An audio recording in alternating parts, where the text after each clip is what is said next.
Hello everyone and welcome back to Farmer Joe Homesteading.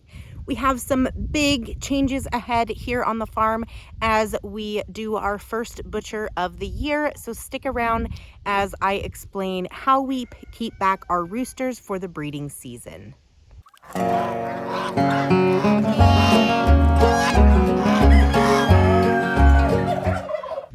Culling time is my least favorite time on the farm. It is not something that I look forward to every year, but it is a necessity. It is not worth it. It's not okay for our hens, and it's hard on our farm to have so many roosters. And so we use them to feed our family every year. And so the time has come. The roosters have gotten big enough. The feed bill is through the roof. It is time to eat the boys. So with culling coming up, that also means that it is time to pick out a boy or a few for our breeding pens. So I'm going to show you the boys and what we are doing to pick roosters for the next season. So it is super hot, and flip-flops are not exactly the best choice of footwear because they'll start picking at my toes. But things that I like to look out for with roosters. So temperament is the number one thing. You're going to want to find roosters that are laid back, that don't pick fights, or that are generally overall quite tame and docile around people, around our children. The next thing that we look out for is we try to follow the standard of perfection for each breed. If you look up the SOP of a breed on Google, usually you'll find all sorts of different websites. I know with the Black Copper Marins, there's a Black Copper Marin Association of America, and they actually have a website that gives you the full detail for the standard of perfection. So these two roosters are not what we would like to keep because they don't tend to follow the SOP as good as we'd like, and they don't have very good comb development, which is the next thing we look out for. You want boys that look very mature and ready for the season. That rooster has a very nice rich comb, but he was number 3 on our list for opals because he doesn't have quite the coloration that we look for in the roosters, so he is out of the running and a different rooster has been chosen. So today we are going to need to find another cockerel for the cuckoos, or sorry, not for the cuckoos, for the golden craylays. So we have quite a few roosters to choose from, as you can see. They're all very hungry, so they're following me around. But these boys, I have this one that I have definitely been keeping an eye on, that I've been trying to watch for temperament, things like that, to see if he is worth keeping. The other thing that I am looking for is a cuckoo rooster. I need 2 of them. And I'm on the fence if I want to keep 2 or 1, but I'm nervous about keeping 1 because if 1 passes, then you only have 1 left. So there's a couple boys in here that are definitely I've had my eye on. So lots of things to look for in roosters.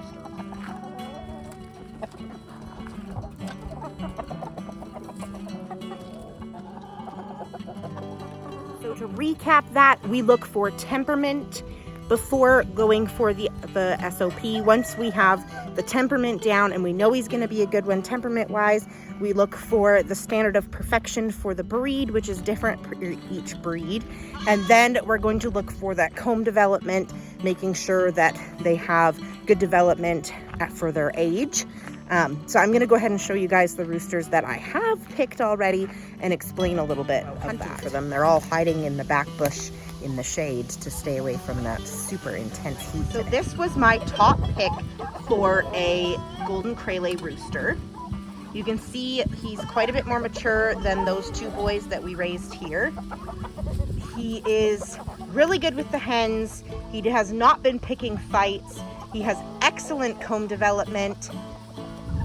Now, with the golden craylays, one thing he's not quite as golden colored as Goliath, but from going off the standard of perfection, the biggest thing is that their hackle and saddle feathers need to be quite close or a match in color. And for him, he is getting there. He's still a little bit immature and hasn't quite got all of his hackle feathers and saddle feathers. So we're waiting for him to kind of fully mature, but he was definitely a top pick for us for the breed.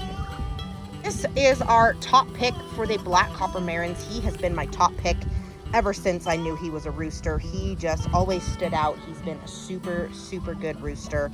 So he's actually been with the main flock for quite a while now. So he will be officially staying on the farm. He will not be making it to cull day tomorrow. He is in excellent shape. He meets all the markers for the standard of perfection. His colors are just stunning. He's got that big, beautiful comb. He's only about four or 5 months old. So he's in excellent shape for his age and very good with the lady. I've chosen to keep this one back from the opals because he meets a lot of the requirements that they need. So he has the white earlobes, his comb development's really nice. He's got some beautiful golden flecks in his crest, and he does have a crest, which is a mandatory thing as well. He's got some salmony iridescent colors there, and then some beautiful colors on his back. He's also quite laid back, and when I went to pick him up, he squawked, and then he was okay and content with me checking him out, which is another thing that's really important. Boy is not the only opal that we will be keeping. I did take one of the best ones that I could get out of the group to come with me to fair, and then that was the other one. So I had two picked out that I knew I really wanted. One I'd already grabbed for the fair weekend, and then that is the second boy. So those will be our top two picks for keeping for our opal flock next spring. The only boys left to talk about is our cuckoo marans, because I had already showed you guys some footage earlier in the week when I picked out my roosters for the opals. Now the opals don't technically have a standard of perfection because they're not officially a breed yet, but it is something to, just a few things to keep in mind that I wanted. I'm kind of trying to go off of what the standard of perfection is for the lag bars and put that into play on my opal flock. So I'm really excited about those boys. I love my opal boys. They are so, so beautiful. So I'm really excited about them. Now for the cuckoos, there is not a whole lot on them because they are cuckooed, not barred. So the pattern kind of varies, but they do need to be a very good size. Like they should be a bigger rooster, a bit heavier. And their legs should be clean and pink. They should have pink legs and clean. So that is the one thing that you do want to look for in the cuckoo roosters. So I do have a couple boys in mind. A big issue with marans is that they can be really mean. So I definitely am paying a lot of attention to behavior and attitude with my cuckoos because I want to have good boys that are nice and calm and kind. Unfortunately, with cull day right around the corner, that means that today is the very last day of Simon on the farm. You can see right now he is flashing bright red. He has been extremely aggressive to me. Extremely aggressive through the fence even the last few days. You can see he's pacing. You can see he's making that call. He's not displaying to me. He's in defense mode. He has just gone over the top with his aggression. And unfortunately, that means there will be no more Simon here on the farm.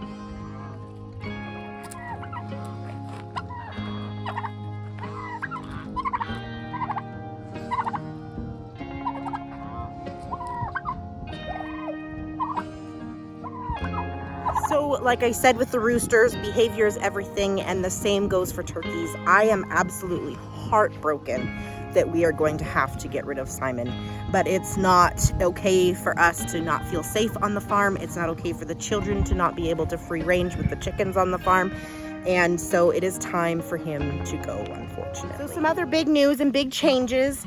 We weaned the babies off Shadow this week. So Shadow has been rebred. We gave her 3 days to dry up, get rid of the babies, and then rebred her. So we're expecting another litter of Shadow babies in a month. We sold off all the girls, so now we just have the little boys left, and they would make the best little pets. They are so friendly. So if you are in the area and you would like a bunny, think about getting one of our beautiful satin boys because they are so sweet. Mama Turkey and her poults, they are now big enough that they get to be out with the main flock. So her door gets opened and so they can adventure and go outside with her. And they've been really enjoying having a little bit more space and freedom. They fly really good. You can see they've already got some wings, wing feather growth pretty good. So they fly really well. And so that makes them not as susceptible to predators and the cat and dog. So Mama is very protective and she keeps her babies very safe. The goats have been doing really well, been doing their normal goat thing. Not really a huge much to comment on. The girls are still giving us a gallon a day and they really enjoyed the fair and enjoyed getting to hang out there and somewhere new. So the girls are still just doing really well. Right, Luna? Now, I can't remember if I told you guys what we have in store for breeding pens for the fall, so I'm gonna go ahead and show you guys, even if I did already. This beautiful breeding pen is our olive eggers and leg bar girls over black copper marin roosters. These are our two new black copper marin roosters, and I am so excited for the babies we get from them. We expect from this cross dark olive eggers and olive egger back crosses, which gives you a 50-50 chance of either dark browns or dark olives. So if you haven't already had a chance to see our video on egg genetics, make sure you do. This is an experiment pen to see what we can get out of this cross, and I am super excited. In other chicken news, I did catch the roosters chasing some of the opal pullets, and they were submissive. So we have less than 2 weeks now until we start expecting our first opal pullet eggs, and I am so excited. Also with the pullets, we have been getting quite a mix with our cuckoos. So this is a fresh egg from today. It's so hard to tell. The camera does not do it justice, but it is literally filled with speckles. It's actually a pretty good shade of brown, filled with all of these little speckles. They're just covered. So I have a hen giving me this, which is super exciting because that is one that I want to keep. But we've also been getting some lighter ones. So this does have some speckling, but it's just not as dark a brown as we would like for our flock. And then we also started getting a very light egg. So out of these 3 browns, we are going to be doing some picking and choosing to keep our eggs that are this darker with the heavy speckling, more like a well summer, to keep in our breeding program, and the other girls will be moving on to new homes. The only other thing to update on is the garden. I harvested a bunch of herbs from the herb bed for them to regrow, and they already are like crazy. There's the oregano. The thyme I didn't harvest yet because it's not quite as tall. But I harvested the sage. You can see it regrowing like crazy. Harvested a bunch of basil. You can see it coming back. So lots of stuff coming back there. And then here in the main garden, I have been harvesting some things from it. I did all the Swiss chard, lots of zucchini. I harvested all of the spinach and kale that I could and put it in the freezer. The beets are getting tall enough that I can almost start harvesting them. And our hollyhocks bloomed this week, which I am just thrilled about. As you can see it in there. I'm so excited. They're so beautiful. The snapdragons are still blooming like crazy. You can see more of those beautiful deep pink fuchsia hollyhocks there. We've had to been watering like crazy right now because of how dry it has been around here. I have tons and tons of broccoli. As you can see, some of it has gone to seed because I was not as quick as I needed to be in harvesting. It is so fast. You can see all of the flowers in our squash overtake here. Tons of pumpkins on the ground. We've got pumpkins making it all the way over here to our pea fence. It is just insane the amount of squash we are getting, and tons of little starts, little pumpkins and squashes everywhere. The greenhouse and strawberry patches are also doing really well. We've been getting things out of the greenhouse. The strawberry patch is still growing really well, just has to be watered like crazy.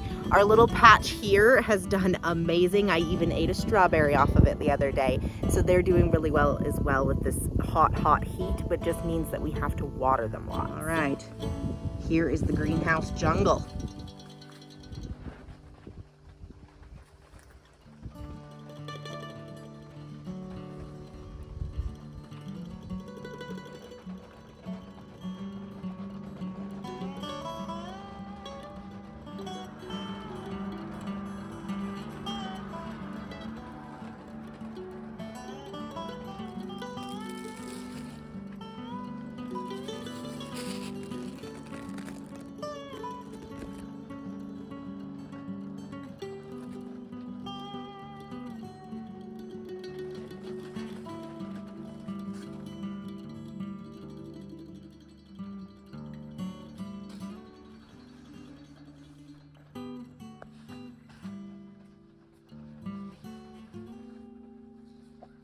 Lots of things changing, lots of things happening on the farm all the time. Make sure you guys subscribe to our channel to help support our farm, and we'll see you guys next week. Going, pretty girl? Where are you going, pretty girl? Oh, it's just so hot, hey? It's just so hot, yeah.